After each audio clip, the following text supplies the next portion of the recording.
So, I mean, I do feel like 15 years younger than I am. And I think that matters, but I also think it matters how you approach age.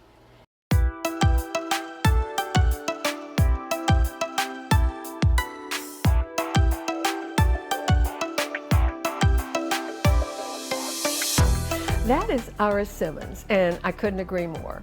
Hi, I'm Brenda, and welcome to actTWO Stories, where we hope to inform and inspire you to reinvent yourself, especially if you're 50 plus. Now, don't forget to subscribe, lower right red button, very important to this YouTube channel.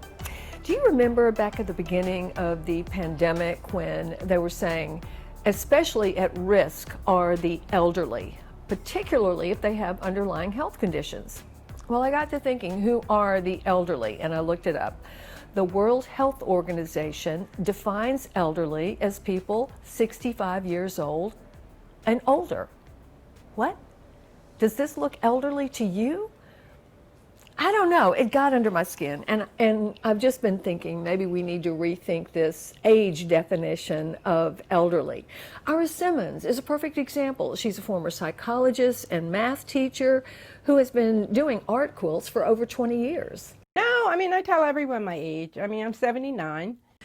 You may remember Iris. Recently, we did an actTWO story about her work. One of her creations was even chosen for an exhibit at the National Museum of History during the Obama inauguration. And as for her age, I don't feel 79. And I think that's important. I would not know I'm 79 unless my birth certificate said so. Okay, this is a piece that has not been quilted.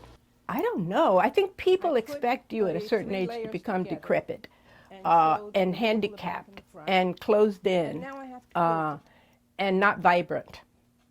Looking around her workroom, it is clear this person has vitality, purpose, creativity, and a great attitude. I remind myself constantly of the good things. I've always said that if you feel sick, you'll be sick. You know, if in your head you see yourself as ailing, then that's how you're going to behave. Not that she hasn't had some setbacks. Even when I had cancer, I thought, I'm okay. I'm okay. Well, I wasn't in chemo. You know, things can upset you. Yes, they upset you, but how do you come down from that? You know, where do you put that? People let that control their lives. And I just can't do it. I just cannot do it. It's like you're giving in to life. And you have to find a reason to go on. Even if it's, like I told my girlfriend last week, I said, I just turned on the TV and watched comedy. I said, if it wasn't comedic, I didn't want to see it. So she said, oh, I watched the Golden Girls. I watched every episode of the Golden Girls. I said, I needed to laugh.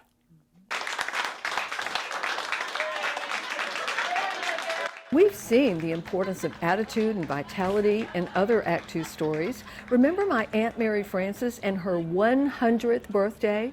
You can't just give up and say, I'm sorry for myself. You have to keep living. I am a positive person. I'm not a negative person. Every day has something good in it.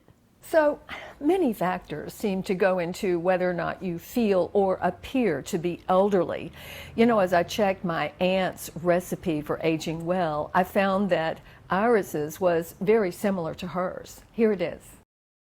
First of all, have a good solid network of friends. Second, get plenty of sleep. Third, have faith in something. Whether it's God or whatever, you must have faith that you can get through it. Fourth, know who you are. You have to decide if you're going to ride somebody else's boat or float your own boat. Brenda, the bottom line is that I love my life. I love where I am. I love what I'm doing. I feel peaceful. I think this is one of the ultimate goals of life, is to find peace.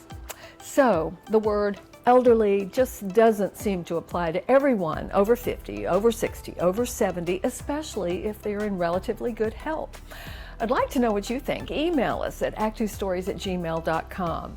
And in the meantime, thanks so much for joining us. Don't forget to subscribe, and please stay positive no matter whether you're elderly or not. Thanks for joining us.